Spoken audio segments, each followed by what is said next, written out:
Very good evening to all. क्या हाल चाल है आप सबके? Hope you are fine. So आज बारी है थ्योरीज ऑफ इंटरनेशनल ट्रेड की। ऑडियो वीडियो क्लियर है? एक बार बता दीजिए मुझे। सो आज बारी है theories of international. Yes, everything is fine, clear. Okay, so start करते हैं आज का सेशन। ध्यान से समझिएगा। सबसे पहले जब हम थ्योरीज ऑफ ट्रेड की बात कर रहे हैं तो यहाँ पे classical theory of international trade की बात करेंगे, जिसमें एडम स्मिथ एंड रिकार्डो की थ्योरीज हम पढ़ेंगे। ठीक है जी। अच्छा, ये पढ़ने से पहले बेसिकली ये कंटेंट, मैक्सिमम कंटेंट किस बुक से है, हर यूनिट शुरू करने से पहले आपको बता देती हूँ मैं। ये जो सेल्वोट्रे की बुक है इंटरनेशनल इकोनॉमिक्स की, वो यूज की गई है। ठीक है, या कुछ चीजें आगे जाके मैंने एम्बल जिंगन से भी ली हुई है। तो ये रिसोर्सेज हैं इसके लिए जो फॉलो किए हैं। ठीक है जी, टेक्स्ट बुक्स। सो देखिए, सेल्वाटोरे की बुक, जी हाँ, इंटरनेशनल की बहुत अच्छी बुक है।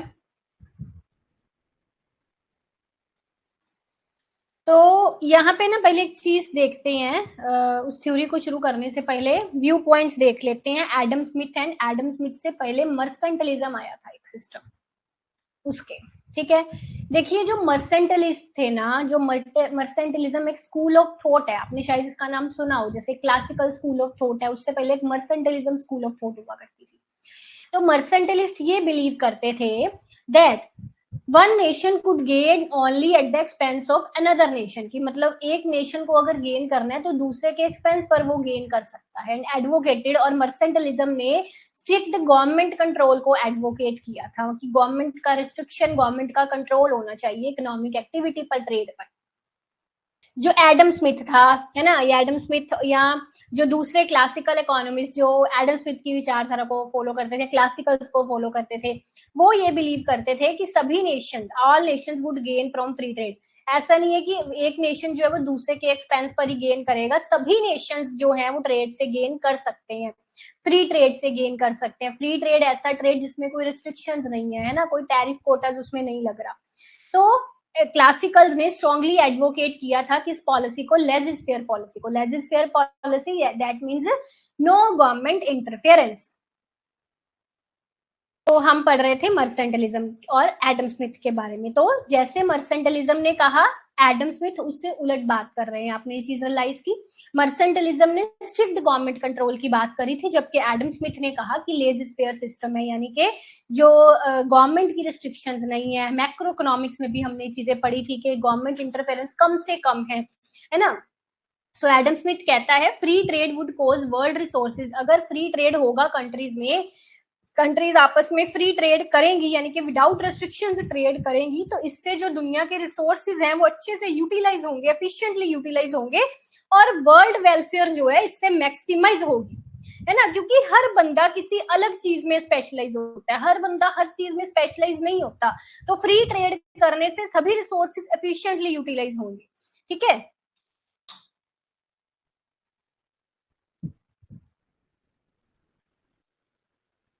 तो मतलब ये जो इसने लेजिस फेयर एंड फ्री ट्रेड का बेसिकली बात करी थी एडम स्मिथ ने, कहता है कि इसकी कुछ एक्सेप्शनल केसेस थे जहां पे लेजिस फेयर एंड फ्री ट्रेड जो था ये नहीं अप्लाई हो सकता। जैसे कि ऐसी इंडस्ट्रीज जो नेशनल डिफेंस के लिए बनी है, अब इसमें गवर्नमेंट की दखल अंदाजी भी होगी, और फ्री ट्रेड से इन इंडस्ट्रीज में प्रोटेक्शन लगाने की भी जरूरत होगी, है ना, क्योंकि दूसरे कंट्री से हमें आपका अपने को, प्रोटेक्शन का मतलब क्या होता है? बेसिकली प्रोटेक्शन का मतलब होता है कि ट्रेड पर रिस्ट्रिक्शंस लगा देंगे, यानी कि टैरिफ्स लगाने या कोटाज लगाने, इस तरह की चीजें लगाते, ट्रेड पर रिस्ट्रिक्शंस लगा देंगे, उसको हम बोलते हैं प्रोटेक्शन लगाना ट्रेड पर, कि इस चीज में, यानी कि नेशनल डिफेंस से जो इंडस्ट्रीज बिलोंग करते हैं उसमें ट्रेड कम से कम हो, ताकि हमारी इंडस्ट्रीज जो है वो प्रोटेक्ट हो फॉरेन कॉम्पिटिशन से।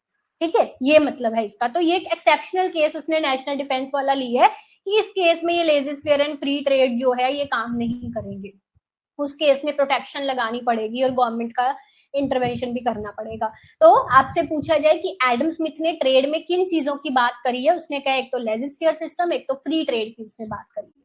ठीक है, कि फ्री ट्रेड से जो वर्ल्ड के रिसोर्सेज हैं वो यूटिलाइज हो सकते हैं। अब हम स्टार्ट करते हैं थ्योरी। तो अब ये जो क्लासिकल थ्योरी है इंटरनेशनल ट्रेड की, इसमें क्या कहा है ध्यान से समझो, कहता है अकॉर्डिंग टू क्लासिकल। अच्छा मुझे बताइए आपको ब्लैक स्लाइड पर ज्यादा अच्छा लगता है कि व्हाइट स्लाइड पर ज्यादा अच्छा लगता है? मैंने वैसे ही आज एक्सपेरिमेंट किया है ब्लैक स्लाइड पर व्हाइट से लिखकर, तो आप मुझे अपना रिव्यू बता देना, मैं आगे से वैसे ही कर लिया करूंगी, ठीक है।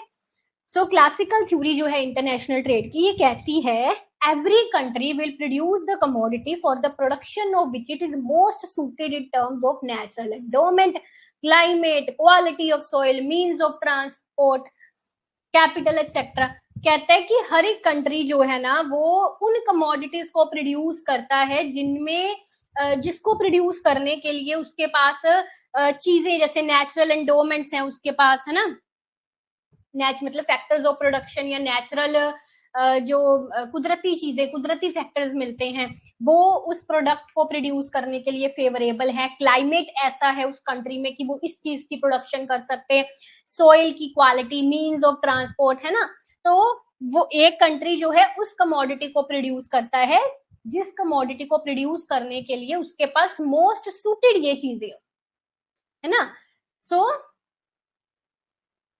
उस चीज को कहता है वो कंट्री अपनी रिक्वायरमेंट से ज्यादा प्रोड्यूस कर रहा है और जो उसके पास सरप्लस बचता है वो दूसरे कंट्रीज को दे देता है, ठीक है। और जिस किसी और चीज की उसके पास रिक्वायरमेंट हो कंट्री के पास, कंट्री को वो चीज अपने कंट्री में नहीं प्रोड्यूस कर पा रहे हैं, उसके लिए फैक्टर एंडोमेंट्स या नेचुरल एंडोमेंट्स इस तरह की चीजें उसके पास सुटेबल नहीं है, है ना। तो उस चीज को फिर वो दूसरे कंट्री से इंपोर्ट कर लेता है।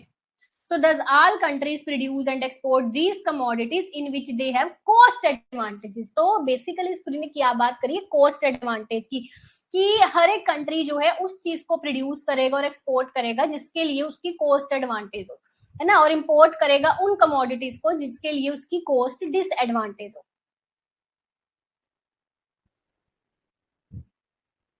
तीन थ्योरीज यहाँ पे बनी है, absolute cost difference, equal cost difference and comparative cost difference.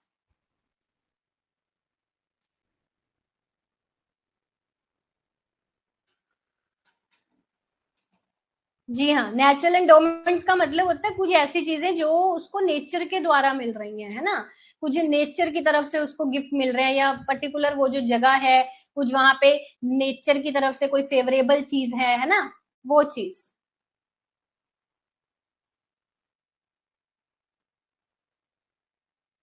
So absolute advantage theory 1776 में आई थी, वेल्थ ऑफ नेशंस बुक में ये थ्योरी दी गई। इसमें कहा गया इंटरनेशनल ट्रेड बेनिफिशियल होगा अगर when the two nations have absolute differences in the cost of, जैसे हमने बात करी कि जो कंट्रीज हैं, है ना, उसमें कॉस्ट डिफरेंस के अकॉर्डिंगली ट्रेड हो रहा है कि जिसको कॉस्ट एडवांटेज ज्यादा है जिस कंट्री को वो ज्यादा उस कमोडिटी को प्रोड्यूस करेगा और दूसरे को बेच देगा, जिसमें उसको कॉस्ट डिसएडवांटेज है उसको वो दूसरे से खरीद लेगा, है ना। सो कहते हैं ट्रेड तभी पॉसिबल है अगर कॉस्ट में डिफरेंस एब्सोल्यूट हो, ध्यान से समझो। पर इक्वल डिफरेंस वाला भी जो केस है ना, इक्वल डिफरेंस में ये है कि इसमें ट्रेड बेनिफिशियल नहीं रहता अगर इक्वल डिफरेंस है कॉस्ट में, तो है ना, यानी कि देखो trade is not possible if countries operate under equal difference in cost. तो ट्रेड कब पॉसिबल है जब या तो एब्सोल्यूट डिफरेंस है कॉस्ट में या तो कंपैरेटिव डिफरेंस है कॉस्ट में। इक्वल डिफरेंस है अगर कॉस्ट में तो ट्रेड पॉसिबल नहीं है। कैसे हम समझते हैं इसको, ठीक है। तो इसकी जम्पशंस क्या है भाई, कंप्लीट स्पेशलाइजेशन की बात करता है एडम स्मिथ इसमें।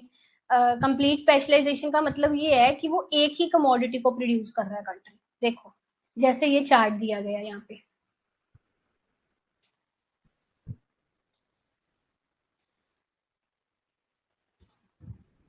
एक मिनट यहाँ पे मुझे इसको इरेज करना है।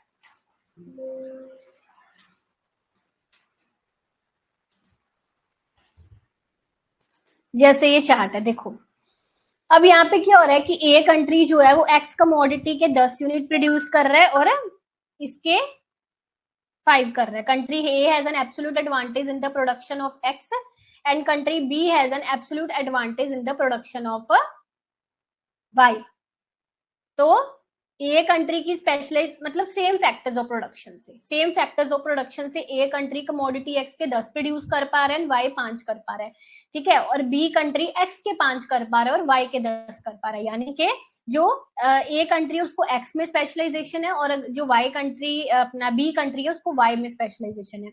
आप ऐसा समझ लीजिए, आप लोग इकोनॉमिक्स में स्पेशलाइज्ड हो, आपके हाथ में मैं एक इकोनॉमिक्स की बुक पकड़ा दूं और एक हिस्ट्री की बुक पकड़ा दूं, आपकी प्रोडक्टिविटी कैसे निकलेगी? आप इकोनॉमिक्स के 1 घंटे में हो सकता है 2 चैप्टर्स अच्छे से पढ़ के समझ लें, और हिस्ट्री का अगर मैं पढ़ाऊं तो हो सकता है 1 घंटे में आपके पास आधा चैप्टर भी ना पढ़ा जाए। स्पेशलाइजेशन का फंडा समझ में आया यहाँ पे आपको, है ना?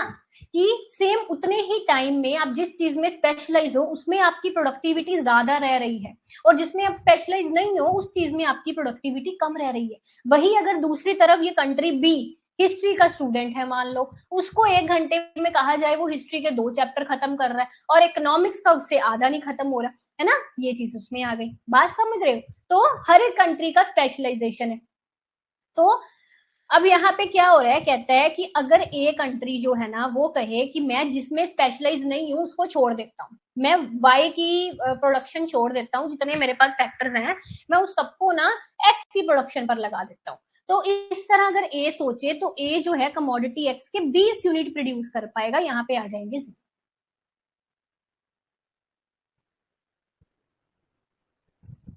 ठीक है, एग्जाम्पल के तौर पर आप 1 घंटे में इकोनॉमिक्स के 2 चैप्टर्स पढ़ रहे थे और हिस्ट्री का सिर्फ आधा चैप्टर्स पढ़ रहे थे, टोटल आपके 2 घंटे लगे ना, 1 घंटा इधर 1 घंटा इधर। अगर मैं आपको कहूं कि आप ये दोनों के दोनों घंटे इकोनॉमिक्स को दे दो, तो मुझे बताओ क्या आप इकोनॉमिक्स के 4 चैप्टर नहीं पढ़ पाओगे? दुगने नहीं पढ़ पाओगे? पहले से पढ़ोगे कि नहीं बताओ? आई बात समझ में ना? तो आप इकोनॉमिक्स के 2 घंटे में 4 चैप्टर पढ़ पाओगे। यही चीज वहां पे हो रही है कि वो सारे फैक्टर्स ऑफ प्रोडक्शन को वाई से हटाकर सिर्फ एक्स की प्रोडक्शन में लगा लें अगर, तो वो एक्स की प्रोडक्शन को डबल कर सकते हैं, वाई की प्रोडक्शन को 0। इसको हम कंप्लीट स्पेशलाइजेशन बोलते हैं, कि एक ही कमोडिटी प्रोड्यूस कर रहा है कंट्री, दूसरे को बिल्कुल छोड़ रहा है। ठीक है, अब इसी तरह जो बी कंट्री है वो इसकी 0 कर दे और इसकी 20 कर दे, तो देखो टोटल प्रोडक्शन दोनों की बढ़ नहीं जाएगी? पहले टोटल प्रोडक्शन 15-15 हो रही थी, अब दोनों की टोटल प्रोडक्शन 20-20 हो गई। फायदा मिला कि नहीं ट्रेड से? मिला ना, ट्रेड ट्रेड से फायदा। तो ये चीज है यहाँ पे।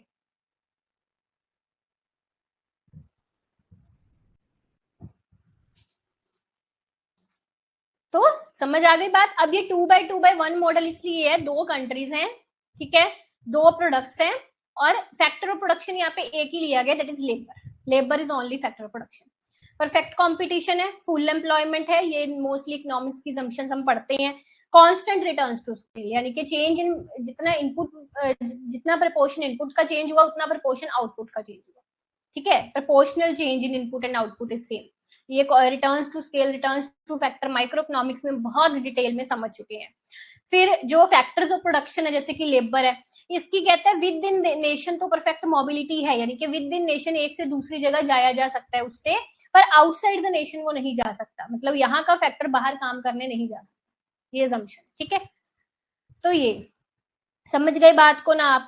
आगे देखना, अब जो रिकार्डो थ्योरी आती है इसमें क्या बड़ी दिलचस्प थ्योरीज है ये, अगर आप इसको दिमाग लगाकर अच्छे से सुन लोगे ना आपको जिंदगी में भूलेंगी नहीं कभी ये थ्योरीज। ठीक है, सो ये भी क्लासिकल थ्योरी में ही आती है, कंपैरेटिव एडवांटेज थ्योरी इसको बोलते हैं, या comparative difference in cost theory हम बोलते हैं। रिकार्डो भी एक क्लासिकल इकोनॉमिस्ट ही है। ठीक है, 1817 में ये थ्योरी जो है ये आई थी रिकार्डो के द्वारा। तो रिकार्डो क्या कहता है? रिकार्डो कहता है the essence for international trade is not the absolute difference but the comparative difference in cost. ये कहता है कि इंटरनेशनल ट्रेड का मेन मतलब ये है कि जो कॉस्ट है उसमें एब्सोल्यूट डिफरेंस नहीं, कंपैरेटिव डिफरेंस होनी चाहिए। अब ये कंपैरेटिव डिफरेंस क्या है इसको समझते हैं हम अच्छे से। ठीक है, देखो, even if a country is less efficient in producing all goods, यानी कि वो कहता है कि मान लो अब एक कंट्री जो है ना उसको दोनों गुड्स में एब्सोल्यूट एडवांटेज है ज्यादा। जैसे मान लो ये जो हमने पीछे चार्ट बनाया था, मान लो कि जो ए कंट्री है ना उसको कमोडिटी एक्स के भी वो 10 यूनिट प्रोड्यूस कर सकता हो। ठीक है, दोनों कमोडिटीज में उसको इससे एब्सोल्यूट एडवांटेज, यानी कि जो बी कंट्री है वो एक्स के भी ए से कम यूनिट प्रोड्यूस कर पाए और वाई के भी इससे कम प्रोड्यूस कर पाए, सेम लेबर सेम इनपुट से।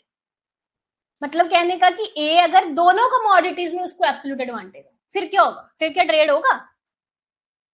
अगर एक कंट्री को दोनों कमोडिटीज में दूसरे से एब्सोल्यूट एडवांटेज ज्यादा हो तो फिर क्या होगा? वहीं पर ये बात आती है। कहते हैं even if a country is less efficient, एक कंट्री दूसरे कंट्री से दोनों गुड्स की प्रोडक्शन में कम एफिशिएंट है, यानी कि उसको एब्सोल्यूट एडवांटेज है, डिसएडवांटेज है, ठीक है, तब भी वो ट्रेड से फायदा ले सकता है अगर वो अपने कंपैरेटिव एडवांटेज को देखे कि कंपैरिजन में एडवांटेज किससे ज्यादा हो रहा है उसको। कहते हैं thus a country will export commodities in which its comparative advantage is the greatest and import commodities in which its comparative disadvantage is least। देखो आपको डेफिनेशन से मतलब समझ में नहीं आने वाले, मैं आपको एग्जाम्पलों से समझाऊंगी, ठीक है। पहले ऐसा करते हैं एग्जाम्पल समझते हैं, फिर ये डेफिनेशन आपको बेटर समझ आ जाएगी अगर हम पहले इसका एग्जाम्पल समझ लेंगे तो। ये देखो पहले हम इसकी एग्जाम्पल ही समझते हैं। अब ये दो कंट्रीज है इंग्लैंड एंड पोर्टुगल, इसमें थोड़ा टेबल और वे से बनाया गया क्योंकि जो कंपैरेटिव वाली थ्योरी है याद रखिए इसमें ना लेबर थ्योरी ऑफ वैल्यू की बात आई है। लेबर थ्योरी ऑफ वैल्यू कैसा सिद्धांत है जिसमें कहा जाता है कि जो प्रोडक्शन के पीछे मेन रोल लेबर का है, ठीक है, लेबर ही मेन करता है मतलब प्रोडक्शन के पीछे, इसमें लेबर थ्योरी ऑफ वैल्यू की बात आई है कंपैरेटिव वाली थ्योरी, ठीक है। तो इसमें ना ये जो टेबल इस तरह बनाया गया that is labour required for producing 1 unit, यानी कि इंग्लैंड को वाइन का 1 यूनिट प्रोड्यूस करने के लिए 120 यूनिट्स लेबर चाहिए और क्लोथ का 1 यूनिट प्रोड्यूस करने के लिए 100 बंदे लेबर के चाहिए या 100 मैंडेज चाहिए, ठीक है। जो पोर्टुगल है उसको 1 यूनिट वाइन का प्रोड्यूस करने के लिए 80 यूनिट्स ऑफ लेबर चाहिए और क्लोथ का 1 यूनिट प्रोड्यूस करने के लिए 90 यूनिट्स ऑफ लेबर चाहिए। तो मुझे पहले बताओ कि इसमें एब्सोल्यूट कॉस्ट एडवांटेज किसको है? एब्सोल्यूट कॉस्ट, एक कंट्री है उस कंट्री को एब्सोल्यूट कॉस्ट एडवांटेज दोनों कमोडिटीज में है। पोर्टुगल को देखो, पोर्टुगल का क्या सीन हो रहा है कि उसका वाइन पर एंड क्लोथ पर दोनों पर कम लागत लग रही है, कम लेबर लग रही है इंग्लैंड के इसके कंपैरिजन, यानी कि दोनों कमोडिटीज में उसका एब्सोल्यूट एडवांटेज है। पोर्टुगल का एब्सोल्यूट कॉस्ट एडवांटेज इसको हम बोलते हैं क्योंकि दोनों में उसका कॉस्ट कम लग रहा है कि नहीं। सो पोर्टुगल को एब्सोल्यूट कॉस्ट एडवांटेज दोनों कमोडिटीज में है, यहाँ पे वाइन पे भी एंड क्लोथ पे। तो क्या इस केस में ट्रेड हो सकता है? तो रिकार्डो ने यही कही है कि भाई इस केस में भी ट्रेड पॉसिबल होता है जब एक कंट्री को दोनों कमोडिटीज में एब्सोल्यूट कॉस्ट एडवांटेज हो और दूसरे कंट्री जैसे इंग्लैंड को दोनों कमोडिटीज में एब्सोल्यूट कॉस्ट डिसएडवांटेज, ठीक है। अब यहाँ पे क्या होगा, यहाँ पे वो अपना कंपैरेटिव एडवांटेज डिसएडवांटेज देखेंगे। पोर्टुगल देखेगा कि वाइन एंड क्लोथ के कंपैरिजन मुझे एब्सोल्यूट कंपैरेटिव एडवांटेज किसमें ज्यादा हो रहा है, किसमें हो रहा है उसको ज्यादा कंपैरेटिव एडवांटेज वाइन में हो रहा है, वाइन पर उसका कम लेबर लग रहा है। और इंग्लैंड को कंपैरेटिव एडवांटेज किसमें ज्यादा हो रहा है, क्लोथ में हो रहा है, ज्यादा हो रहा है कि नहीं, क्लोथ में उसका लेबर कम लग रहा है। तो बस फिर इंग्लैंड जो है वो क्लोथ ज्यादा प्रोड्यूस करेगा और पोर्टुगल को बेचेगा, पोर्टुगल जो है वो वाइन ज्यादा प्रोड्यूस करेगा और इंग्लैंड को बेचेगा। पोर्टुगल इंपोर्ट करेगा क्लोथ इंग्लैंड से और इंग्लैंड इंपोर्ट करेगा वाइन पोर्टुगल से। आई बात समझ?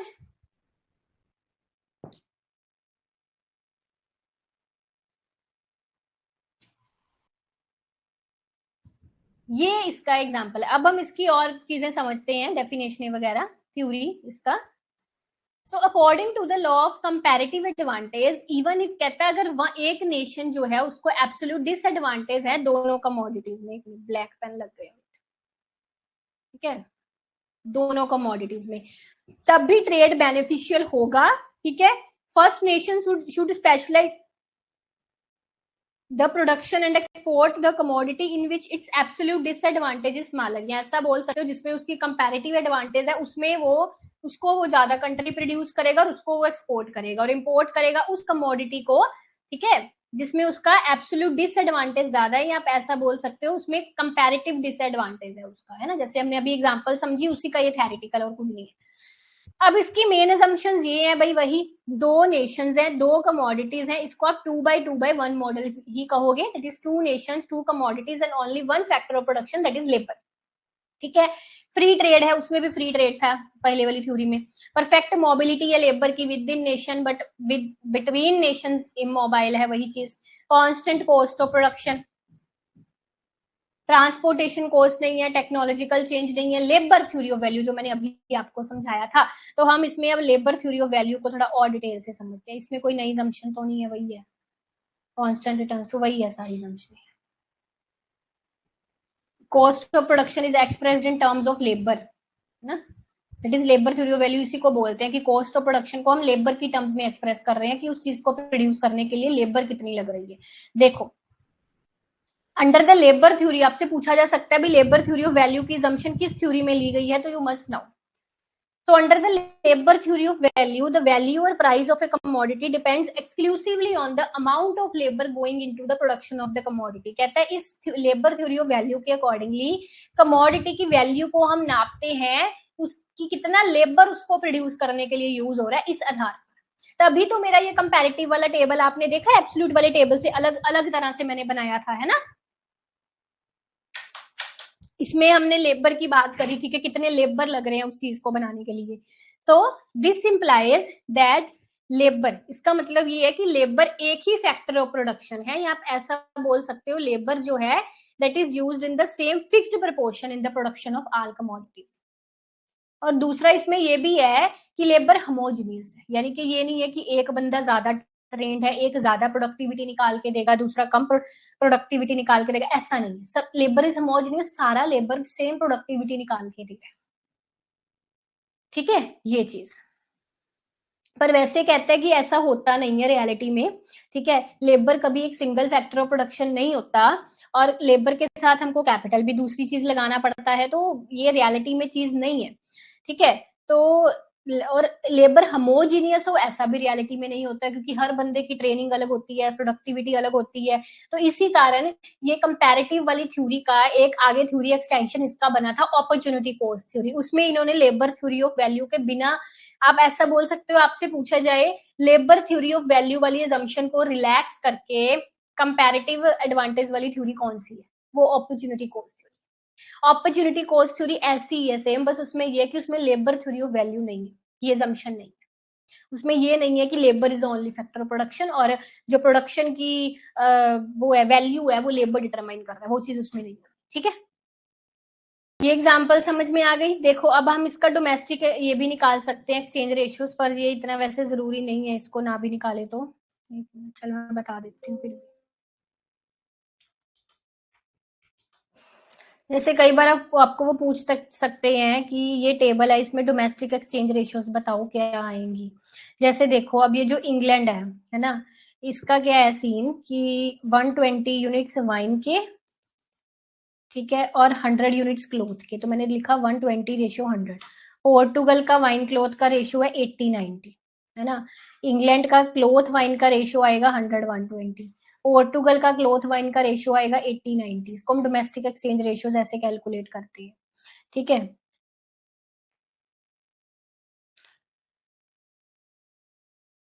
यानी कि आप इस ऐसा करोगे ना, दैट इज 120/100, तो देखो ये कितना 1.2 आएगा ना।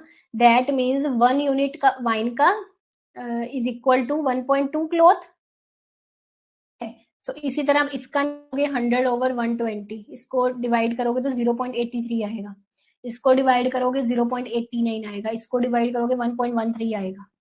ये चीज है ये, ठीक है। तो इसका मतलब क्या है ये देखो, मतलब भी मैंने साथ में मेंशन किया हुआ है, that England would gain 0.17 unit of wine by exporting 1 unit of cloth to Portugal, ठीक है। अब ये देखो ये इंग्लैंड का कहता है, ये आया ratio domestic exchange ratio 1:0.83। That means अगर एक यूनिट जो है क्लोथ का एक्सपोर्ट किया जा रहा है इनके द्वारा, ठीक है। हमने क्या पढ़ा था इसमें कि जो पोर्टुगल है वो वाइन का कर रहा है ना व्यापार, और इंग्लैंड किसका कर रहा था, क्लोथ का कर रहा था एक्सपोर्ट। तो इंग्लैंड जो है वो क्लोथ का 1 यूनिट एक्सपोर्ट करेगा अगर पोर्टुगल को, तो वो 0.17 वाइन के यूनिट गेन करेगा। इसका मतलब ये 0.17 that means 1 minus 0.83 will be equal to 0.17। तो इसका डोमेस्टिक एक्सचेंज रेशियो का ये मतलब है, बात समझ आ रही है? That is the meaning of domestic exchange ratio कि इंग्लैंड एक क्लोथ का 1 यूनिट जो है एक्सपोर्ट करके 0.17 यूनिट वाइन के गेन करेगा। बाकी भी सारे आप ऐसे ले सकते हो। पोर्टुगल की अगर बात करें तो इसका आ जाएगा आपका 1 माइनस 0.89 कितना आएगा 0.11, यानी कि पोर्टुगल वाइन का 1 यूनिट एक्सपोर्ट करके गेन करेगा 0.11 यूनिट क्लोथ की। बात समझे हो?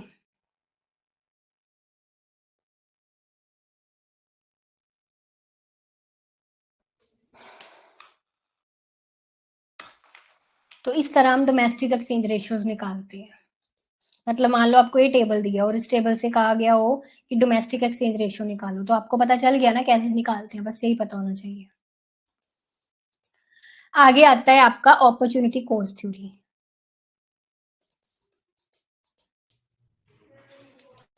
सो अपॉर्चुनिटी कॉस्ट थ्योरी देखिए आगे। 1936 में हैबलर के द्वारा ये थ्योरी दी गई। ठीक है, अब इसको अगर मैं आपको यहां से देखूं, 1936 में ये थ्योरी आई हैबलर के द्वारा टू एक्सप्लेन और बेस। देखो मैंने जो जैसे आपको चीज कही थी, ये थ्योरी कंपैरेटिव एडवांटेज थ्योरी के आधार पर ही बनी है। ठीक है, to explain the base of और base the theory of comparative advantage on the opportunity cost theory. इस थ्योरी के अकॉर्डिंगली अपॉर्चुनिटी कॉस्ट क्या है बेसिकली, इस थ्योरी के accordingly the cost of a commodity is the amount of second commodity that must be given up to release just enough resources to produce one additional unit of first commodity। समझ आई? देखो समझो ध्यान से, समझाती हूँ हिंदी में। कहते हैं इस थ्योरी के accordingly cost of a commodity या opportunity cost of the commodity का क्या मतलब है, वो अमाउंट, ठीक है, सेकंड कमोडिटी की जो मैं सेक्रीफाइस कर रही हूँ फर्स्ट कमोडिटी के एडिशनल यूनिट प्रोड्यूस करने के लिए। अपॉर्चुनिटी कॉस्ट तो हमने वैसे भी पहले समझी है ना, कि क्या होती है वो कॉस्ट वाली क्लासेस में। तो एक कमोडिटी का ज्यादा प्रोड्यूस करने के लिए दूसरी कमोडिटी के मैं कितना सेक्रीफाइस कर रही हूँ, अब सिंपल शब्दों में समझ लो, that is opportunity cost of that commodity. ठीक है, तो अब यहाँ पे आगे वही लिखा है, no assumption is made here that labour is only factor of production. यहाँ पे अजम्पशन नहीं है that labour is only factor of production. यहाँ पे अजम्पशन नहीं है कि जो कमोडिटी की वैल्यू है वो लेबर पर डिपेंड करती है। ठीक है, उस अजम्पशन को रिलैक्स करके ही ये थ्योरी बनी है। तो यहाँ पे बेसिकली ये होता है किसी कमोडिटी की प्रोडक्शन में अगर उस कंट्री की अपॉर्चुनिटी कॉस्ट लोअर है, सो इसको हम समझते हैं कि उसमें उसको कंपैरेटिव एडवांटेज ज्यादा है। ठीक है, देखो मैं आपको समझाती हूँ ये एग्जांपल, थोड़ी मैं आपको ये वाली एग्जांपल पहले देखते हैं, इजी वाली। सो अपॉर्चुनिटी कॉस्ट में डिफरेंस जो है यही कंपैरेटिव एडवांटेज क्रिएट करता है। फर्क दोनों में मेनली यही है कि इसमें लेबर थ्योरी ऑफ वैल्यू वाली assumption नहीं ली गई। अगर अपॉर्चुनिटी कॉस्ट कमोडिटी की कम है, दैट मींस वो कंट्री को कंपैरेटिव एडवांटेज ज्यादा है उस कमोडिटी की प्रोडक्शन में। ठीक है, सो जैसे मान लो यूएस जो है, देखो ध्यान से समझो, ए कमोडिटी का 1 यूनिट प्रोड्यूस कर रहा है बी कमोडिटी के 1.5 यूनिट सेक्रीफाइस करके। ठीक है, इसी तरह जो यूके है वो ए कमोडिटी का 1 यूनिट प्रोड्यूस कर रहा है बी कमोडिटी के 2 यूनिट सेक्रीफाइस करके। तो मुझे बताओ कॉस्ट ऑफ प्रोड्यूसिंग ए किस कंट्री में कम है, यूएसए की है या यूके की है? ठीक है, cost of producing a commodity, आप बोलो opportunity cost of producing a commodity किस कंट्री में कम है? Opportunity cost of producing a commodity किस कंट्री में कम है? यूएसए में कम है ना, क्योंकि यूएसए जो है वो बी कमोडिटी के सिर्फ 1.5 सेक्रीफाइस कर रहा है जबकि यूके 2 सेक्रीफाइस कर रहा था। तो मैंने क्या कहा कि लोअर अपॉर्चुनिटी कॉस्ट का मतलब कि उस कमोडिटी में उस कंट्री का कंपैरेटिव एडवांटेज ज्यादा है, यानी कि यूएसए जो है वो बी को कम सेक्रीफाइस कर रहा है यूके के कंपैरिजन में। दैट मीन्स यूएसए का कंपैरेटिव एडवांटेज ए कमोडिटी में है, यूके के कंपैरिजन में उसका ए से ज्यादा कंपैरेटिव एडवांटेज है उसको। तो वो ए में स्पेशलाइज होगा, ए की प्रोडक्शन करेगा और एक्सपोर्ट करेगा यूके को। वही जो यूके है वो बी को प्रोड्यूस करेगा और बी को एक्सपोर्ट करेगा यूएसए। समझे अपॉर्चुनिटी कॉस्ट का फंडा? यही सारा फंडा इस एग्जांपल में भी लिखा हुआ है, जो यहाँ पे लिखे है, आप खुद भी रीड कर सकते हैं। वही है जो मैंने आपको समझाई है, मैंने आपको इजी वे में बस समझाई ये वाली एग्जांपल। सो कहते हैं according to the law of comparative advantage US should specialise in producing a commodity, जैसे मैंने यहाँ पे ए समझाया, यहाँ पे वीट है, ठीक है, and export some of it in exchange for British cloth, और यूके से वो बी कमोडिटी लेकर ए कमोडिटी को उसका एक्सपोर्ट करेगा। तो यही चीज हमने लॉ ऑफ कंपैरेटिव एडवांटेज में पढ़ी थी, पर उसमें हमने जम्पशन ली थी लेबर थ्योरी ऑफ वैल्यू की, पर यहाँ पे जो हमारी एक्सप्लेनेशन है on the opportunity cost theory, यहाँ पे लेबर थ्योरी वाली बात नहीं है, यहाँ पे हम अपॉर्चुनिटी कॉस्ट की बात कर रहे हैं, ठीक है। अब देखो यहाँ पे हम कुछ सिद्धांत समझ लेते हैं। कांस्टेंट अपॉर्चुनिटी कॉस्ट क्या होता है, इंक्रीजिंग अपॉर्चुनिटी कॉस्ट क्या होता है, डिक्रीजिंग अपॉर्चुनिटी कॉस्ट क्या होता है। तो आपको याद है प्रोडक्शन पॉसिबिलिटी कर्व का कंसेप्ट हमने माइक्रो इकोनॉमिक्स में समझा हुआ है। आई थिंक मैंने हर कोर्स में माइक्रो इकोनॉमिक्स की बेसिक क्लासेस में प्रोडक्शन पॉसिबिलिटी कर्व समझाए हुए हैं, यस, है ना। तो अब उस प्रोडक्शन पॉसिबिलिटी कर्व को ही आप ये इंटरनेशनल ट्रेड में यूज करिए। देखिए अगर मेरा आपका प्रोडक्शन पॉसिबिलिटी कर्व ऐसे स्ट्रेट लाइन हो, straight line production possibility curve, तो इसका मतलब क्या होता था, constant opportunity cost, constant opportunity cost, या इसको आप ऐसा भी बोल देते थे ना, मार्जिनल रेट ऑफ ट्रांसफॉर्मेशन। मैंने आपको कहा था मार्जिनल रेट ऑफ ट्रांसफॉर्मेशन को हम अपॉर्चुनिटी कॉस्ट भी बोल देते हैं, है ना। और इंक्रीजिंग अपॉर्चुनिटी कॉस्ट यानी कि increasing marginal rate of transformation, तो ये कनकेव बनता है प्रोडक्शन पॉसिबिलिटी का। एंड अगर marginal rate of transformation diminish हो रहा है यानी कि अपॉर्चुनिटी कॉस्ट डिक्रीज हो रही है, तो प्रोडक्शन पॉसिबिलिटी कर्व की शेप कन्वेक्स बनती है। आया याद कुछ, यही चीजें थी, वही है बस इसमें। So there are three curves, constant opportunity cost, increasing opportunity cost, decreasing, चलो इसको ले लो, डिक्रीजिंग अपॉर्चुनिटी कॉस्ट। तीनों के केस में आपको कर्व की शेप पता चल गई, है ना। तो ये तीन अपॉर्चुनिटी कॉस्ट होती हैं। अब इसमें बात ये है जो आपको याद रखनी है मेनली, कि जब बात करते हैं हम कांस्टेंट अपॉर्चुनिटी कॉस्ट की, ठीक है, तो उसमें कंप्लीट स्पेशलाइजेशन होती है। जब इंक्रीजिंग अपॉर्चुनिटी कॉस्ट की बात करते हैं तो उसमें इनकम्प्लीट स्पेशलाइजेशन होती है। ये याद रखने वाली बात है। देखो the one basic difference between trade model under increasing cost and the constant opportunity cost क्या है, कि कांस्टेंट कॉस्ट में both nation specialise completely in production of the commodity of their comparative advantage. तो मैंने क्या समझाया था, कंप्लीट स्पेशलाइजेशन का क्या मतलब है, कि वो सिर्फ एक कमोडिटी को प्रोड्यूस कर रहे हैं, दूसरे का 0 यूनिट प्रोड्यूस कर रहे हैं, ठीक है। अंडर अगर इंक्रीजिंग अपॉर्चुनिटी कॉस्ट वाला सिनारियो लेंगे तो इसमें इनकम्प्लीट स्पेशलाइजेशन होती है, इसमें दूसरे कमोडिटीज को प्रोड्यूस करना छोड़ा नहीं जाता, बस कम किया जाता है, ठीक है। It continues to produce some y, चाहे एक्स में वो कंट्री स्पेशलाइज है, कुछ वाई को प्रोड्यूस करता है, इसका मतलब होता है इनकम्प्लीट स्पेशलाइजेशन। और अच्छे से देखिए, कांस्टेंट अपॉर्चुनिटी कॉस्ट में प्रोडक्शन पॉसिबिलिटी कब बनता है, स्ट्रेट लाइन, कंप्लीट स्पेशलाइजेशन यानी कि cost per unit stage same, ठीक है।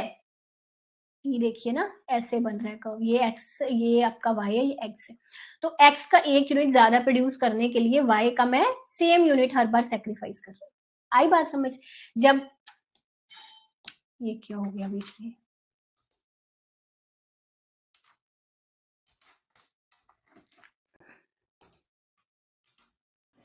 और जब मैं इंक्रीजिंग, क्या, जब मैं इंक्रीजिंग वाले की बात कर रही हूँ, ये देखो यहाँ पे अब क्या होगा, यहाँ पे वो चीज सेम नहीं रहेगी, लेट्स सी, देखो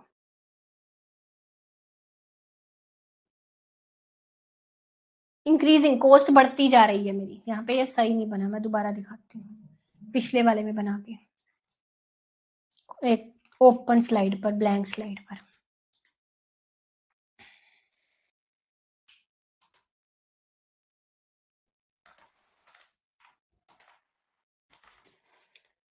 इंक्रीजिंग में कॉस्ट बढ़ती जा रही होती है, डिमिनिशिंग कॉस्ट में कॉस्ट कम होती जा रही होती है with additional unit of commodity के जैसे जैसे प्रोड्यूस कर रहे हैं कॉस्ट बढ़ रही है तो इंक्रीजिंग है, कॉस्ट कम हो रही है तो डिमिनिशिंग है ना। और आपको याद है मैंने आपको इंक्रीजिंग कॉस्ट का एक कारण भी बताया था कि जो फैक्टर्स ऑफ प्रोडक्शन है वो जितना ज्यादा उसको यूज करेंगे तो पहले से ज्यादा उनकी कॉस्ट लगती है, फिर पहले से ज्यादा सेक्रीफाइस होता है। बताई थी ये चीजें आपको, उस क्लास देखना प्लीज, प्रोडक्शन पॉसिबिलिटी कर्व वाली।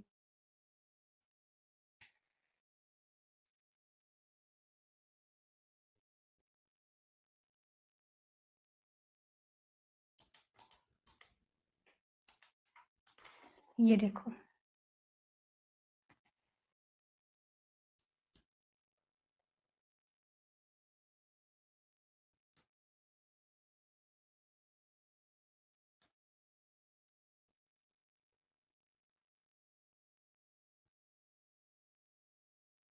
देखो, एक यूनिट जैसे मैं वाई का एक्स्ट्रा एक्स्ट्रा प्रोड्यूस कर रही हूँ, तो आप देखो कि पहले से इसका ये ज्यादा सेक्रीफाइस हो रहा है ना, यानी कि वाई को प्रोड्यूस करने के लिए कॉस्ट पहले से ज्यादा हो रही है, बिकॉज सेक्रीफाइस इसका बढ़ता जा रहा है एक्स का। देखो पहले से कितना ज्यादा बढ़ता है, देखो और बढ़ गया, एरो देखो बढ़ रहा है ना, it is increasing opportunity cost. Constant वाली में चीज सेम रह रही थी, डिमिनिशिंग में कैसे हुआ, ऐसे हुआ डिमिनिशिंग में।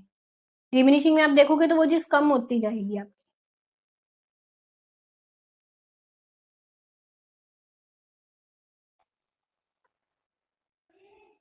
इससे पर सही से पता नहीं लग रहा, 2 minute.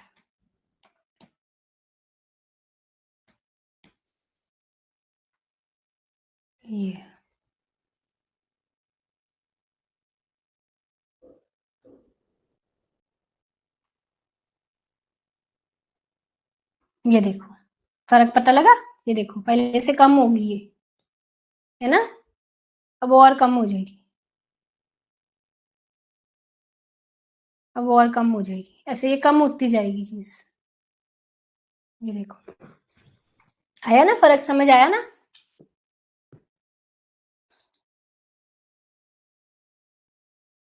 The more of a nation produces of its comparative advantage good, lower its cost become, उसकी cost कम होती जा रही है, and greater incentive to produce even more.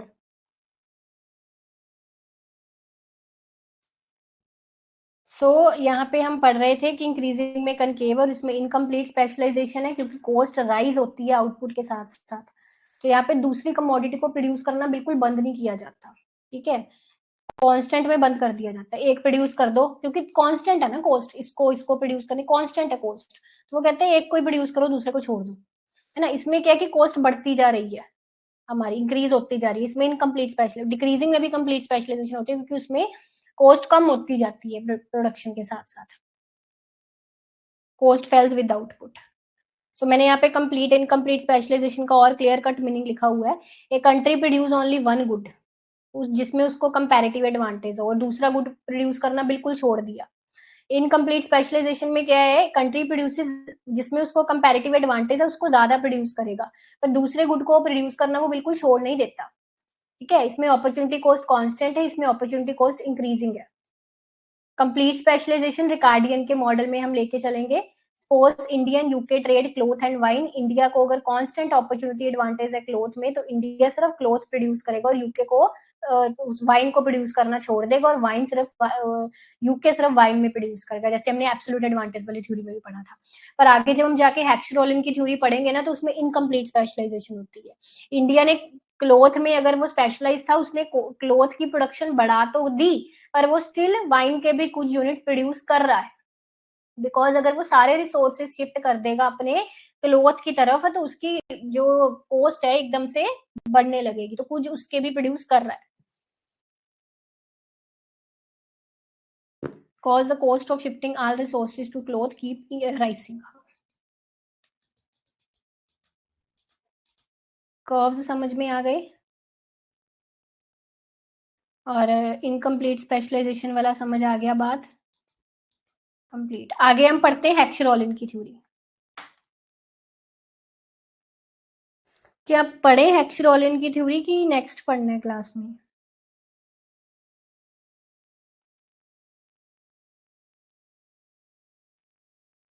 बताइए।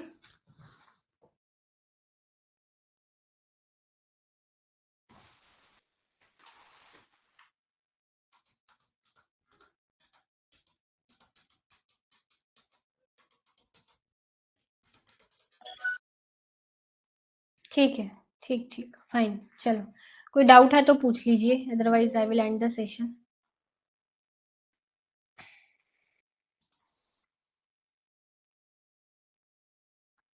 नहीं है मन चटर्जी जी, अभी नहीं आया। हाँ नेक्स्ट में कंटिन्यू, पुराना ही है। आप प्लीज यूट्यूब वीडियो की डिस्क्रिप्शन में जो लिंक होता है ना, वहां से चेक किया करें बुक का, बुक वहां से बाय किया करें, जो यूट्यूब वीडियो की डिस्क्रिप्शन में लिंक होता है, ठीक है जी।